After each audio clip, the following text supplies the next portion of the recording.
Qué bueno, cuán maravilloso es poder compartir ese momento de adoración guiados por ellos, ¿verdad? Queremos en esta mañana continuar con el libro de Romanos, como hemos venido a través de todos los domingos anteriores, con alguna excepción, donde hemos tocado otro tema por algunas razones necesarias, visitas y cosas así. Hoy nos corresponde Romanos capítulo 12. Ya así que podemos buscarlo, también va a estar en pantalla y queremos hacer primeramente algunas aclaraciones como introducción al estudio de la mañana. Romanos capítulo 12 viene a desembocar en otro tema una vez que hemos pasado por 11 capítulos donde ha sido descrito de muchas maneras la obra de la salvación, describiendo la condición del ser humano, descubriendo cuáles las características que tiene el ser humano en su pecado, distanciado de Dios, enemistado con Él, esperando juicio de Dios, incluso hoy viviendo, experimentando ya sufrimiento debido precisamente al descarrío y al desvío de vivir en el plan de Dios, o en la comunión con Dios. Y ahora llegamos al capítulo 12 de Romanos, donde vamos a encontrar, vamos a decir así, una enseñanza concentrada, una síntesis de lo que es vivir la nueva vida una vez que somos atraídos a Cristo. Así que solamente en esta mañana vamos a estudiar dos versículos, el versículo 1 y el versículo 2 del capítulo 12, y vamos a estar viendo, como ya decía, a manera de síntesis, la forma en que va a haber un fruto, un resultado interno y luego externo, como resultado, como consecuencia de ese cambio interno en el corazón del ser humano. Por lo tanto, vamos a estar abriendo, como ya decíamos, nuestra Biblia en Romanos capítulo 12.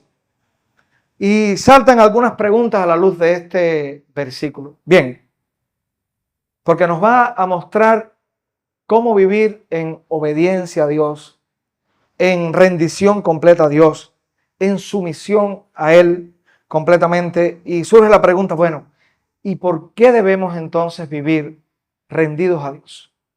Una segunda pregunta que también puede surgir es, ¿y qué nos motiva para vivir la vida cristiana?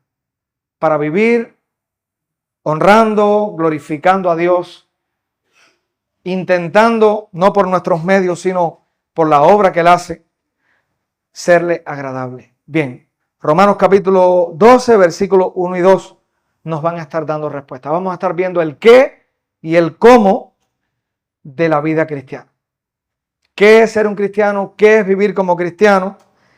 ¿Qué debe experimentar el cristiano? ¿Qué fruto da el cristiano? Y el cómo lo va a dar. Ambas cosas están recogidas en el capítulo 12, versículos 1 y 2. Así que vamos a orar para entrar entonces al tema de la mañana. Señor, gracias porque una vez más nos permites estar reunidos como pueblo tuyo, como familia de la fe, para celebrar, para festejar la salvación y a la vez también para exaltarte, reconociendo tus virtudes, tus excelencias, aquellas que hoy nos permiten ser hijos de Dios, para todos aquellos que con verdadera fe y arrepentimiento han aceptado a Cristo como el único Salvador, como el único sustituto ante un Dios único, verdadero, santo y justo, el cual no admite, no permite que un pecador, que algo imperfecto pueda tener armonía, relación, amistad con Él. Pero gracias porque en Cristo ha sido saldada la deuda del cristiano. Y por lo tanto hoy tenemos acceso directo al Dios en su máxima expresión, Padre, Hijo, Espíritu Santo, para vivir en una relación.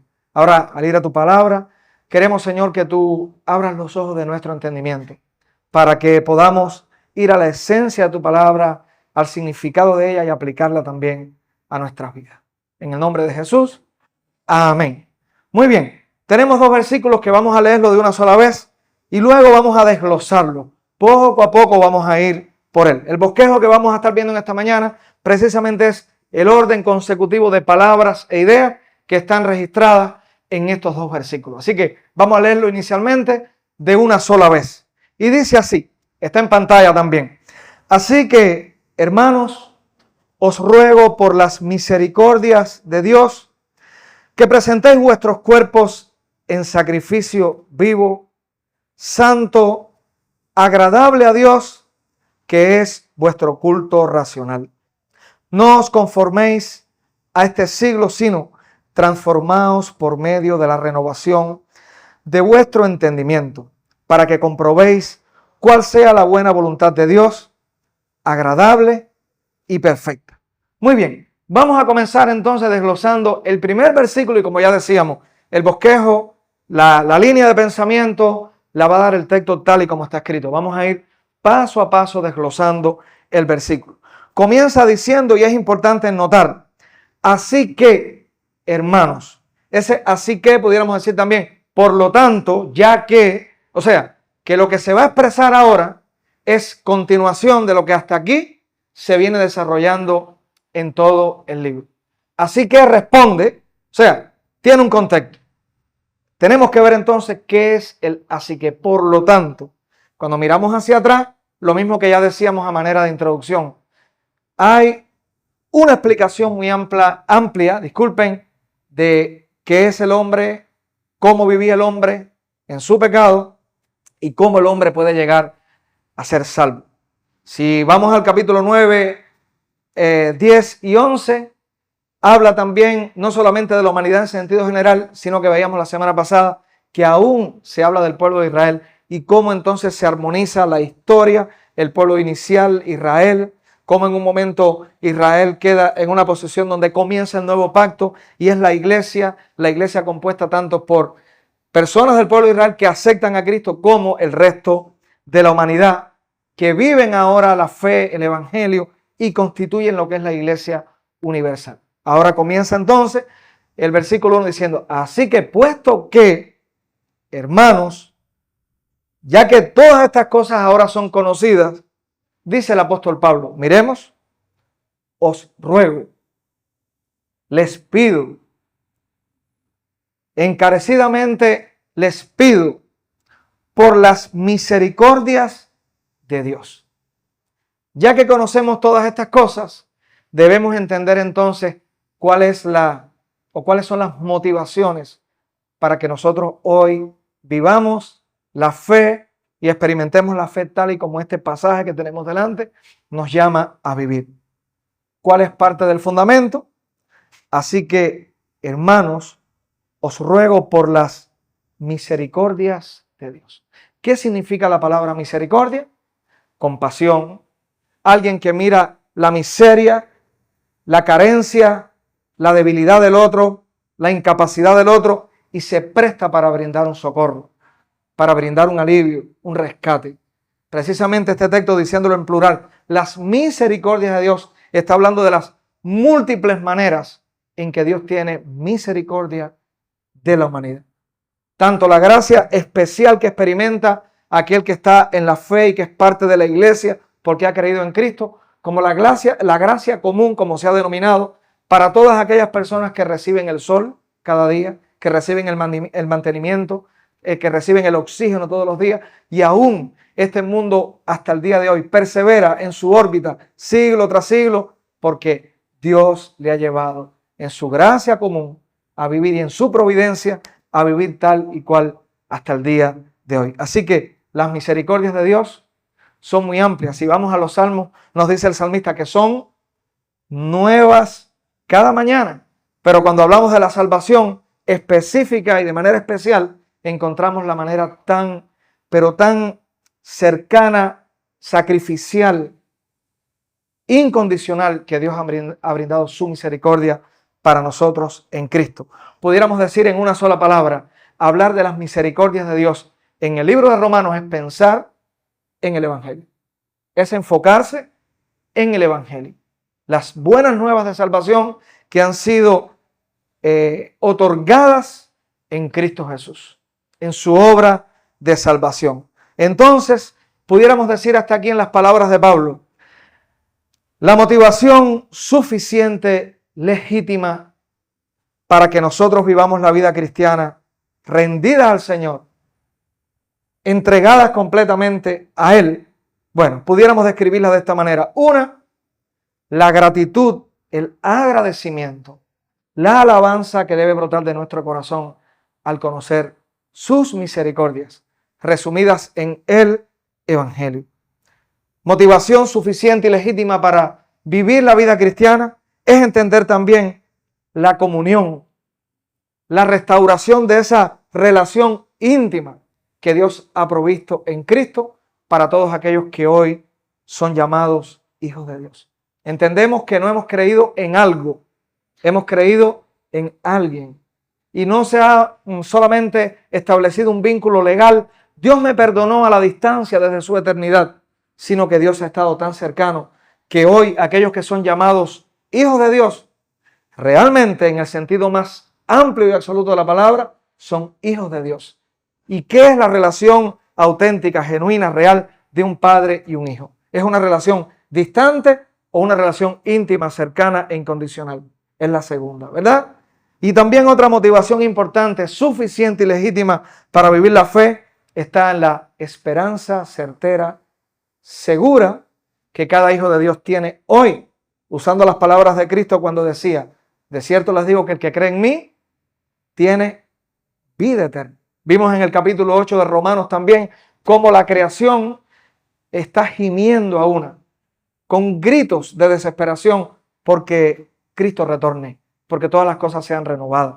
Y dice Pablo, no solamente la creación, sino que nosotros mismos gemimos dentro de nosotros mismos, esperando ese día donde recibiremos esa herencia que ya ha sido prometida y que en Cristo está garantizada. O sea, ¿hay motivación para vivir la vida cristiana? ¿Sí o no?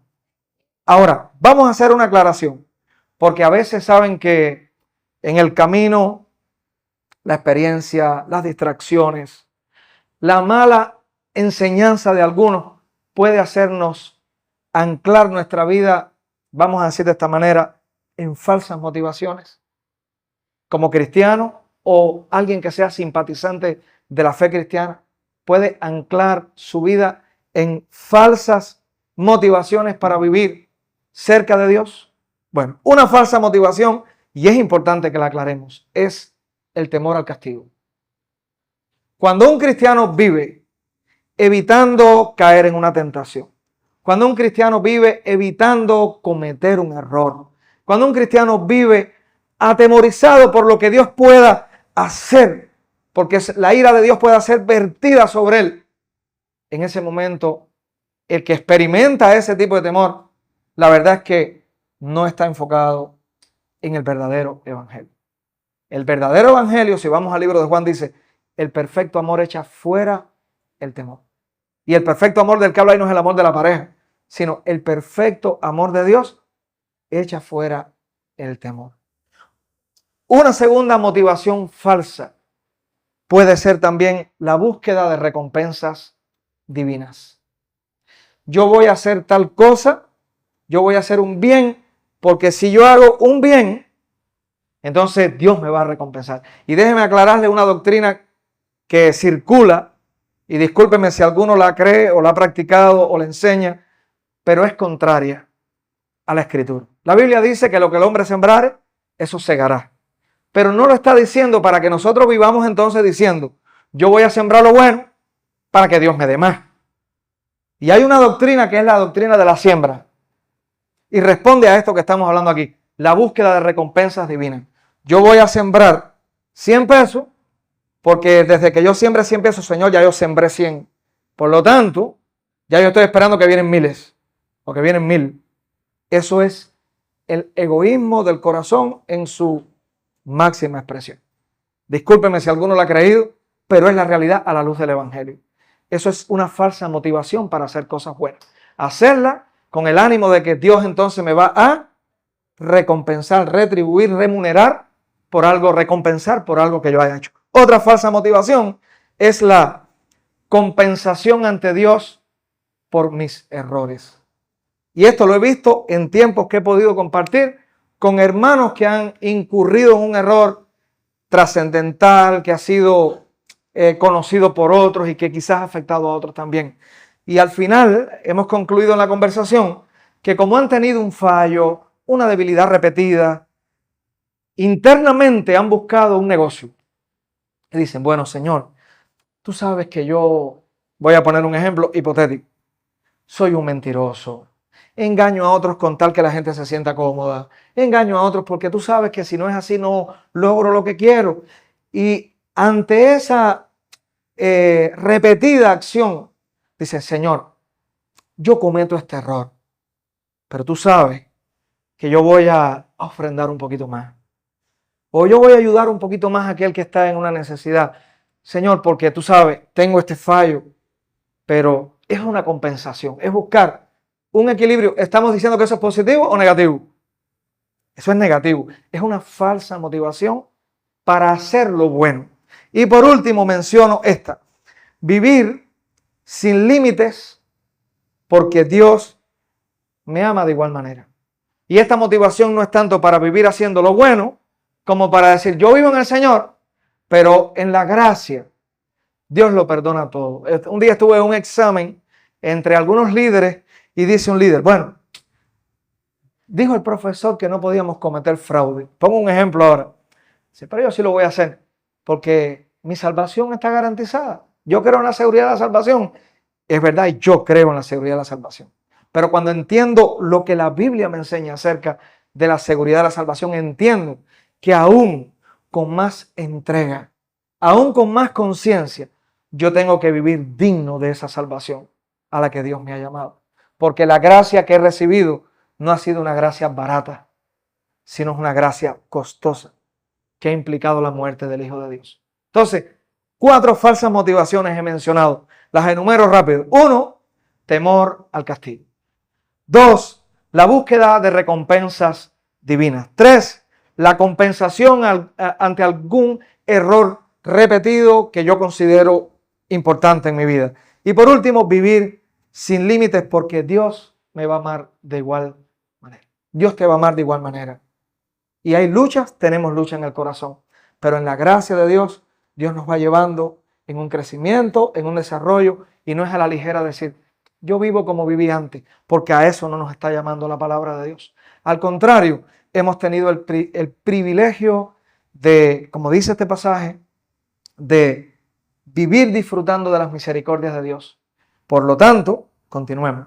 Dice así. Así que, hermanos, os ruego por las misericordias de Dios que presentéis vuestros cuerpos en sacrificio vivo. Debemos analizar los cuerpos, pero vamos a empezar por la palabra sacrificio.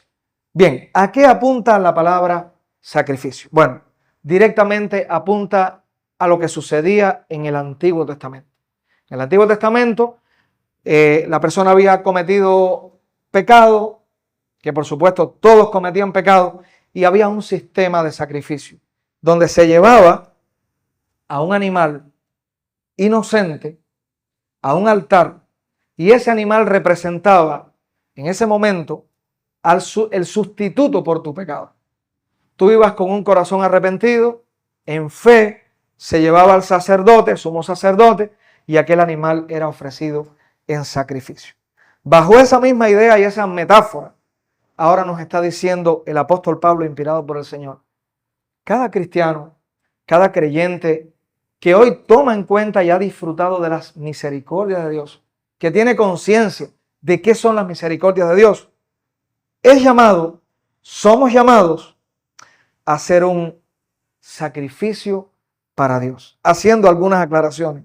Bueno, lo primero, ya no hay más ofrenda por el pecado. Ese sacrificio ya no tiene que ver con yo me sacrifico para que Dios me perdone o me remunere. Porque ya en Cristo, con una sola ofrenda, dice la Biblia, hizo perfecto para siempre a los santificados.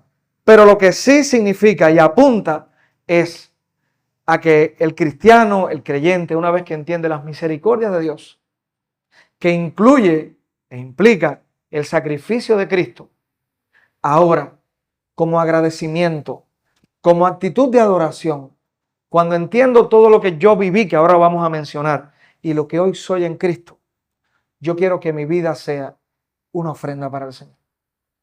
Y ahora, ¿hasta qué punto es la vida entregada en ofrenda. Bien, el texto está hablando de vuestros cuerpos. Un detalle interesante que es un contraste entre Romanos capítulo 12 y el resto de los capítulos, más bien los primeros. No sé cuántos estuvieron en las primeras lecciones, en los primeros estudios de Romanos. ¿Cuántos estuvieron? ¿No recuerdan cuando hablábamos acerca de el hombre que ha cambiado la verdad de Dios por la mentira, que ha dado culto a las criaturas y no al Creador? ¿Recuerdan? Que ha detenido con injusticia la verdad. Llega un momento donde dice la Escritura, Romanos, bueno, a tal punto ha sido el pecado en el hombre, que el hombre ha entregado hasta sus propios cuerpos a todo tipo de pecado. ¿No lo recuerdan? ¿Por qué razón es tan importante notar esto ahora? Porque hay el gran contraste. De la misma manera que una vez el cuerpo nuestro fue expuesto, entregado a una vida completamente deliberada en nuestros propios antojos, pasiones, criterios, sin tomar en cuenta a Dios, donde posiblemente, bueno, de seguro, llegamos, disculpen, a deshonrar a Dios en nuestros propios cuerpos. Ahora está diciendo este texto. Una vez que Cristo nos llama y que estamos en el Señor, ahora, esos cuerpos que una vez deshonraron a Dios, hoy son instrumentos para honrar a Dios. No es solamente pensar en el plano abstracto, espiritual, allá en lo que no se ve. Aún tu cuerpo, está diciendo este texto, en el sentido literal de la palabra, tu cuerpo, tu figura, tu presencia, todo está siendo llamado a ser un sacrificio, a ser puesto, presentado para la gloria de Dios. Ahora, un detalle más expresado en este texto. ¿Cómo es ese sacrificio? Según este pasaje, el sacrificio es un sacrificio vivo. En el Antiguo Testamento, cuando se llevaba un animalito, ¿qué se le hacía al animalito?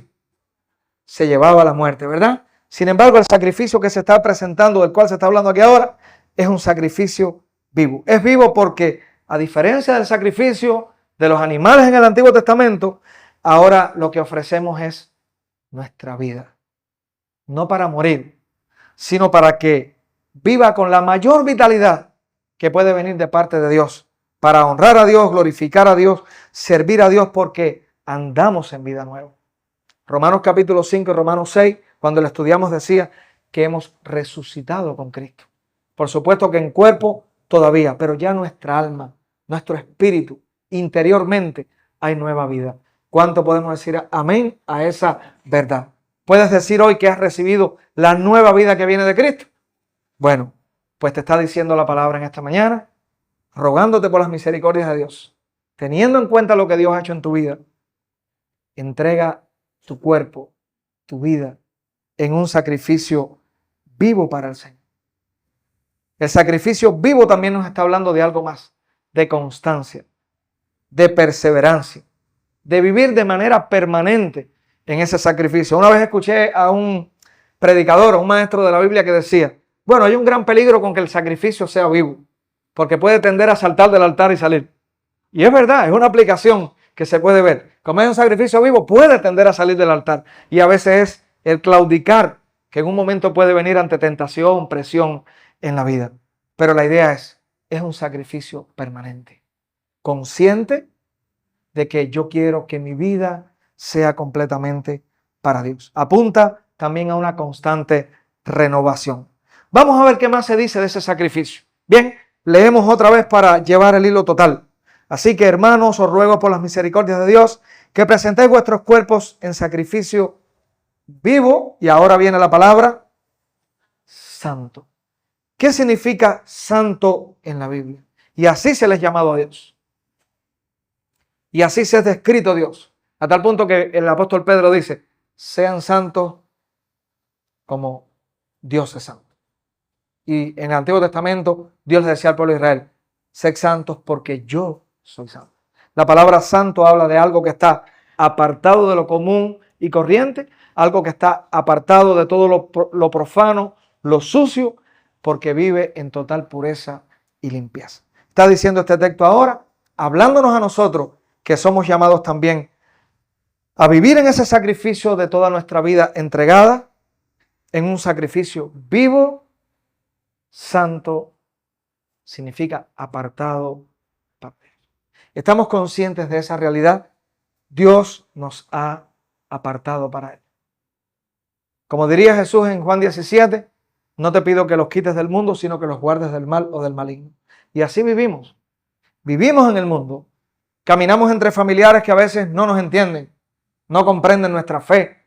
Caminamos a veces entre compañeros de trabajo que posiblemente cuestionen algunas cosas nuestras porque hay ideas, criterios que son diferentes, necesariamente son diferentes, porque eso apunta a ser santo. Es apartado. Y por último dice el texto también, bueno, nos quedan dos detalles más en ese versículo 1. Santo, agradable a Dios. ¿Qué significa algo agradable a Dios? No sé cuántos recuerdan la escena donde Jesús fue a ser bautizado y se escuchó una voz del cielo en ese momento. ¿Alguien recuerda qué decía esa voz que se escuchó audible para los que estaban allí? Eso es bueno, que se escuche así, no importa que esté desordenado, pero todos lo podemos decir.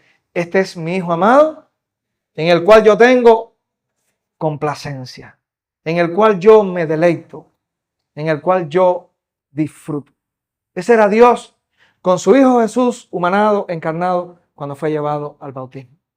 De igual manera, entonces, cuando pensamos ahora en un sacrificio santo, agradable a Dios, es esa vida que solamente por la gracia de Dios, por lo que Él está haciendo en nosotros, puede hacer sonreír a Dios. Este es un hijo mío, el cual mi Hijo Cristo murió por él, para que hoy viva siendo un adorador. Imperfecto,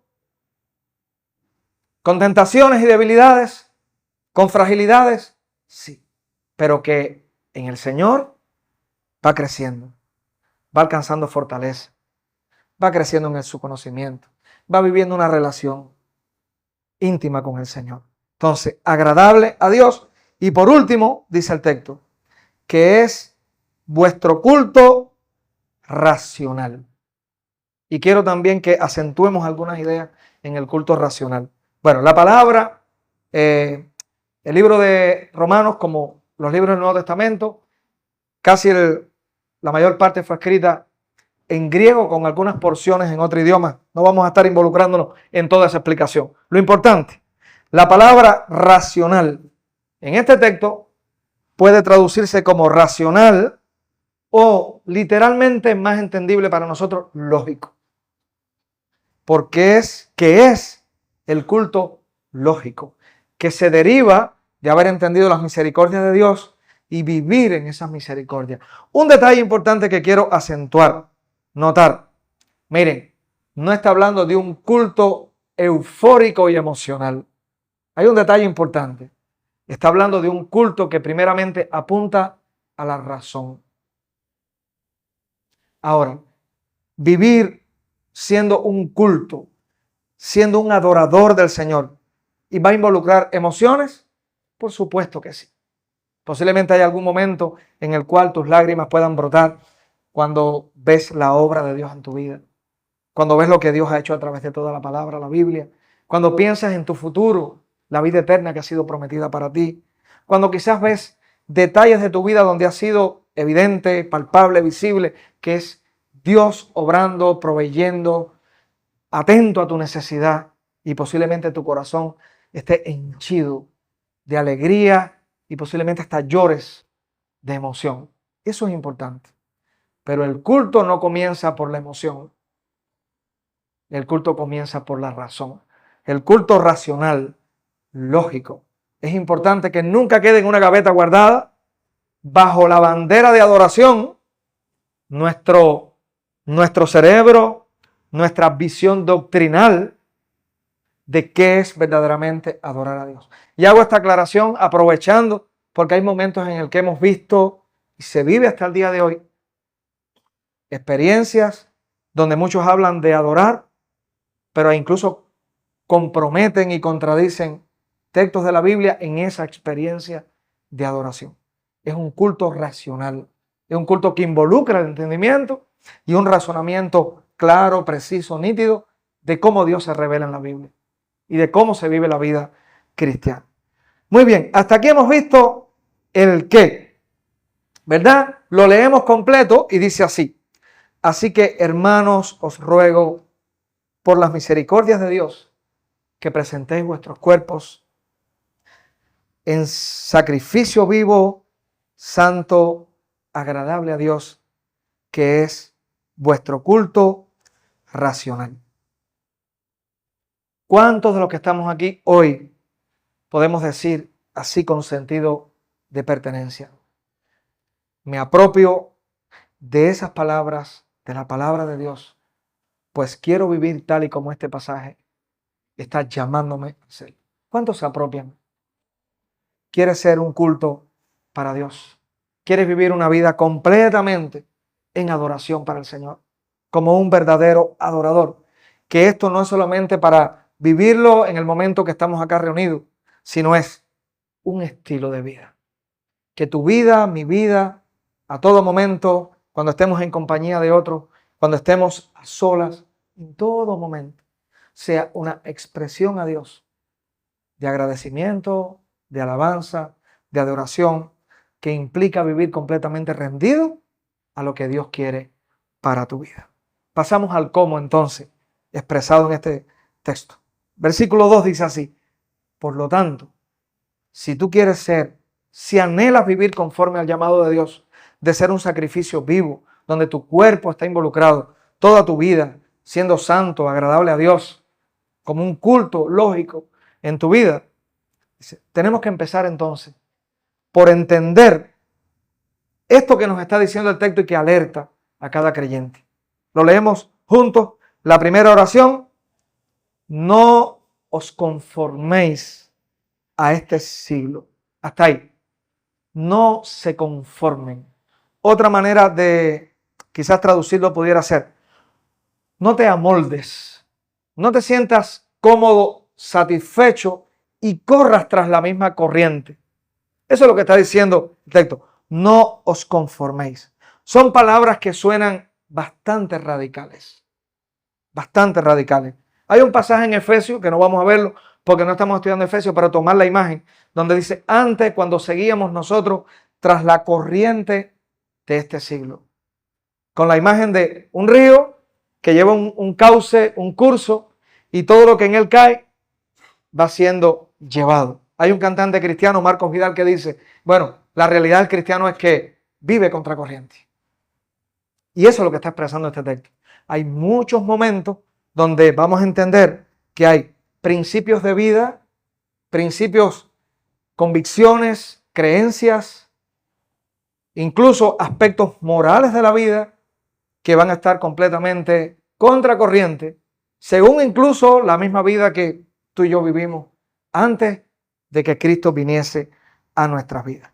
Entonces, Pablo nos está diciendo que reconozcamos y que rehagamos todo patrón de pensamiento, toda creencia, todo sentimiento, todo comportamiento que se caracterice y se homologue, que sea igual a lo que una persona puede vivir según lo descrito en los primeros capítulos de Romanos, que ya nosotros vivimos tiempo atrás, en otro momento vivimos así, ajenos completamente a la voluntad de Dios. Entonces, mis hermanos, en contraste con la palabra amoldar a este siglo, ¿cuál es la que usa el pasaje ahora, a continuación?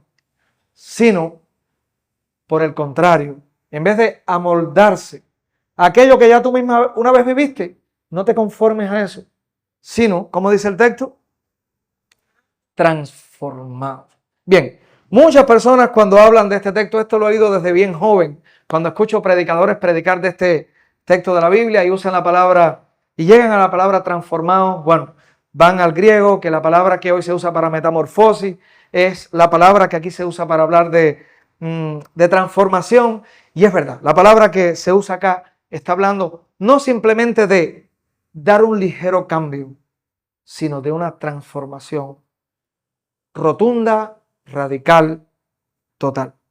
Ahora, ¿cómo ocurre esa transformación? Dice el versículo, por medio de la renovación de nuestro entendimiento. Por medio de la renovación de nuestro entendimiento. ¿Qué quiere decir? ¿Dónde comienza la transformación en un creyente? De adentro hacia afuera. De lo contrario, vamos a fabricar religiosos que van a tratar de adoptar conductas externas, pero que a la larga eso se va a deshacer. Hay un ejemplo que en una ocasión leí que sirve lo mismo para un niño, para un adolescente, que para una persona adulta. Se cuenta que una persona estaba dentro de una casa en medio de un bosque, había mucha nieve, había ventanas de cristal y el vidrio estaba cubierto completamente por la nieve, se empañaba y se cubría. Esta persona salía con mucho frío afuera, limpiaba los cristales, los vidrios, entraba a la casa y al poco rato otra vez estaba cubierto, porque estaba limpiando lo externo, lo de afuera, tratando de quitar. Y volvía otra vez a empañarse y a cubrirse. Bien, hasta que descubrió o alguien le dijo que lo que tenía que hacer era encender fuego dentro para que hubiese calor, y ese calor es el que iba a liberar, a limpiar completamente la visibilidad en los cristales. Es una ilustración muy sencilla, pero nos ayuda a entender. El verdadero cambio del creyente, del cristiano, va a ocurrir en una renovación de nuestra mente. Cuando haya un cambio de todos los paradigmas que teníamos de lo que es felicidad, vida, matrimonio, cómo actuar cuando estoy enojado y toda la amplia gama de lo que es ser un ser humano, esa renovación tiene que ocurrir desde adentro hasta hacia afuera. Como muchos han dicho, es un cambio de cosmovisión, es ver la vida entonces, ver el mundo como Dios lo vería. Eso es una renovación de la mente. Es una transformación que ocurre de adentro hacia afuera. Así que nuestra mente solamente puede ser renovada por la palabra de Dios. A medida que vamos apropiándonos de la palabra de Dios, y ahí comienza en nuestra vida a ocurrir esa renovación que se va a exteriorizar. ¿Cómo? Como hemos dicho en otras ocasiones, no somos seres humanos, somos seres humanos. Por lo tanto, vamos a hacer aquello que somos internamente. De lo contrario, como el cristal que vuelve a empañarse, si ahora yo digo, bueno, ¿cómo vive el cristiano? Bueno, yo estoy viendo que se visten de esta manera, de esta otra, bueno, se debe hablar de esta forma, y adopto cuestiones externas. Como ya decía ahorita, a corto, a mediano o a largo plazo, los cristales se van a empañar otra vez, porque es solamente apropiarme de algo externo que me va a convertir en un simple religioso, un evangélico, pero no el sacrificio vivo del cual se está hablando en este pasaje. Entonces, mis hermanos, como ya decíamos, primero somos y como consecuencia hacemos un cambio interno. Nuestra vida cambiando en el Señor. Cultivar y desarrollar una cosmovisión cristiana, una manera de ver la vida como Dios la ve. Una buena oración para iniciar el día, o siempre que vayas a la Biblia: Señor, ayúdame a yo entender tu palabra y aplicarla de manera tal que cuando yo juzgue algo, y no juzgar en el ámbito de criticar, analizar, cuando yo esté ante cada situación, que yo pueda tener un pensamiento bíblico ante cada situación. Que yo pueda pensar en ese momento, Señor, como tú pensarías. Y dice el pasaje también, para que podamos entonces comprobar cuál sea la buena voluntad de Dios, agradable y perfecta. Para que podamos comprobar. ¿Qué significa comprobar? Otra palabra sería discernir. Saber qué realmente es lo bueno, qué es lo malo y cuál decisión tomar. Dígame si no es cierto. La vida está llena de situaciones tanto externas como en mi corazón, donde debo estar todo el tiempo en discernimiento. Porque nos dice la Biblia que nuestro corazón es muy engañoso. Y a veces puede haber muy falsas motivaciones.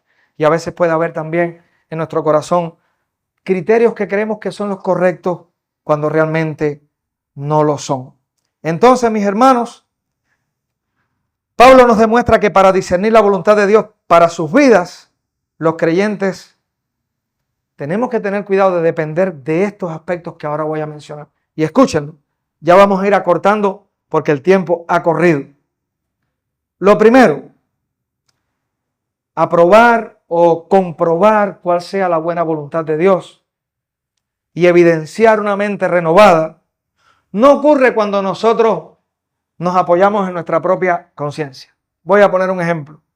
He escuchado en muchos círculos a veces de hermanos decir, yo hago tal cosa porque a mí no me condena hacerlo. ¿Han escuchado esa expresión alguna vez? Eso a mí no me condena. ¿Sobre qué criterio está fundamentando su libertad? Que a él no le condena. Eso es demasiado subjetivo. Porque si yo voy a decir que algo no me condena es porque Dios no lo condena. Vamos a usar otra palabra. Dios lo aprueba o no lo aprueba. Pero no puede ser mi conciencia. Estábamos en un lugar en una ocasión, y cuento esto como un ejemplo real, con un grupo de líderes, y llega un líder. Su esposa traía una ropa. Realmente la ropa no era adecuada para ese momento. Y no estamos hablando aquí de legalismo, y voy a aclarar ahora. La cosa es que el pastor principal de ese evento llegó y le dijo, qué bueno sería si tu esposa pudiera, dada la circunstancia, ponerse por encima, no sé cómo se llama, algo que cubre, un sobre todo. Y el pastor, este líder le dijo, ¿pero por qué? A mí no me condena. Entonces, muy a la ligera tengamos cuidado con decir, esto lo apruebo o no lo apruebo. Una mente renovada es aquel que comprueba cuál es la voluntad de Dios, que es agradable y perfecta. Segundo, no podemos apoyar tampoco nuestro discernimiento sobre, y ahora voy, criterios religiosos, tradiciones evangélicas, y qué delicado es hablar de este tema. ¿Saben por qué? No sé si esto va a ser para bien o para mal. Va a ser para bien, por supuesto. Si yo pregunto ahora, ¿cuántos de ustedes están convencidos que mentir no honra a Dios? ¿Cuántos creen que codiciar a una mujer no honra a Dios? ¿Cuántos creen que tomarse un vaso de cerveza es pecado? Bueno, es un detalle curioso, porque hay quien te puede llevar a la hoguera si te tomas un vaso de cerveza.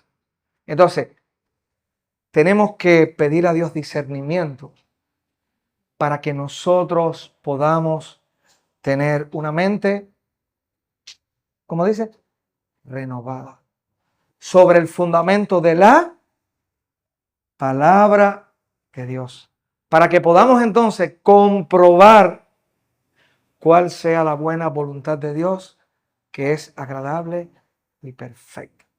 Y hablando, retomando el tema del pastor y la ropa que traía su esposa o el líder, no estamos hablando acá que si se viene en pantalón o no. Estamos muy claros que hay pantalones que son más decentes que una falda. Estamos claros que es así. De eso no depende. No estamos hablando de esa forma rígida de mirar. Si vamos a la Biblia y usamos el tema de la ropa, la Biblia lo que sí sugiere, según la cultura en la que vivamos, que cómo debe vestir el creyente.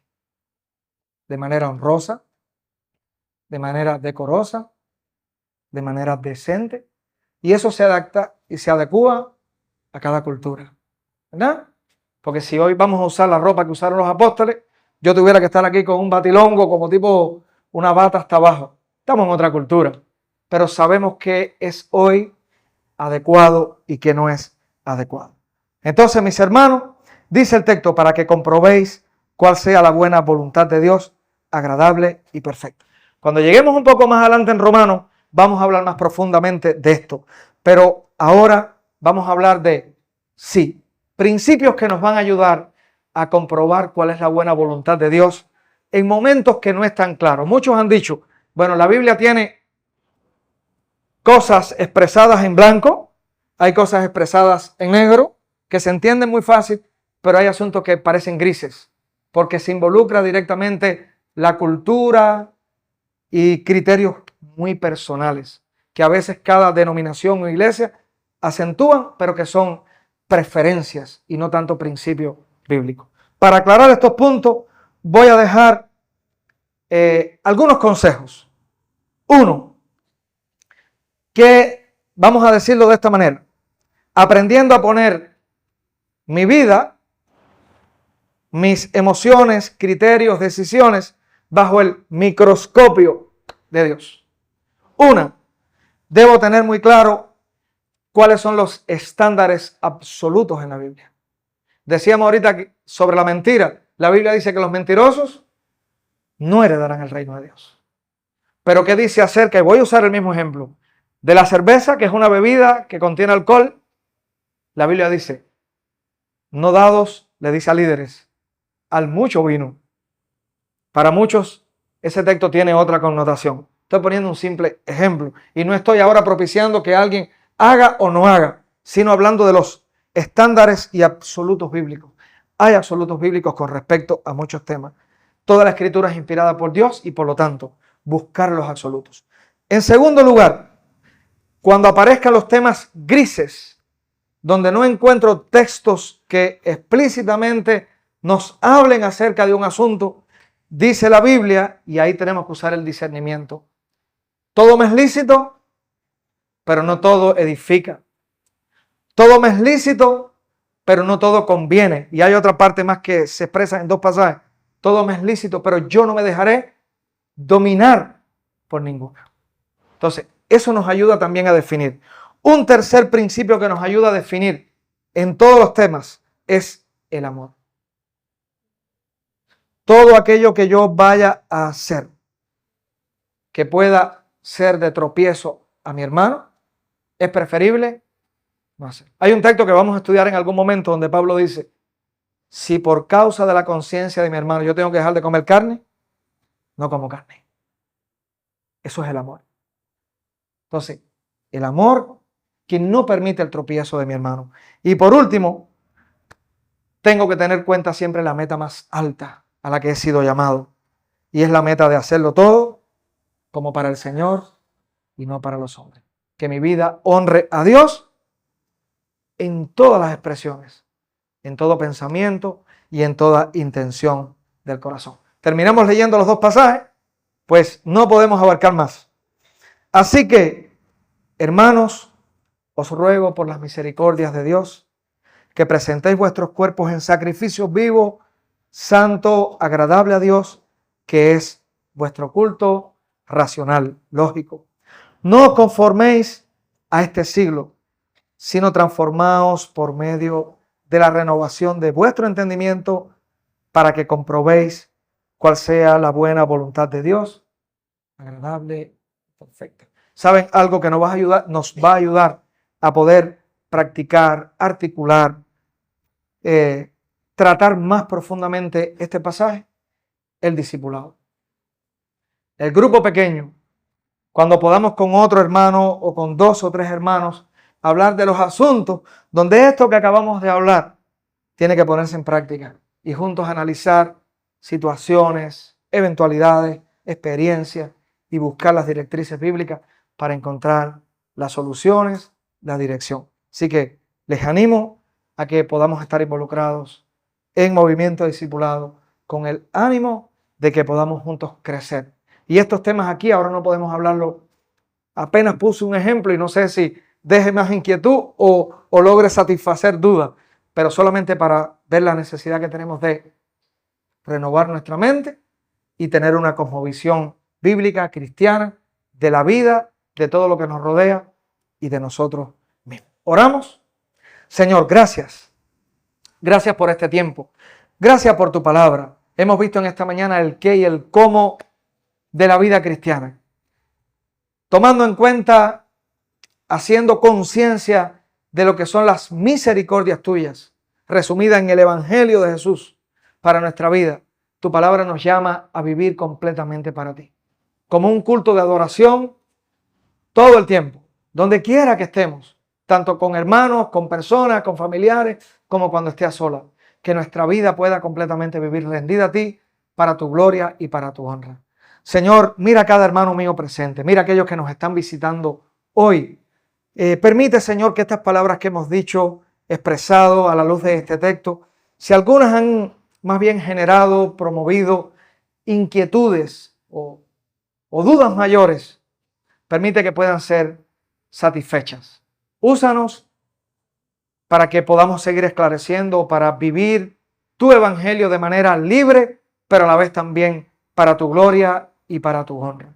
En tus manos estamos, deseando que la transformación que comenzaste un día, que esa obra que comenzó, siga siendo perfeccionada hasta el día de Jesucristo. Gracias por este tiempo. En el nombre de Jesús, amén.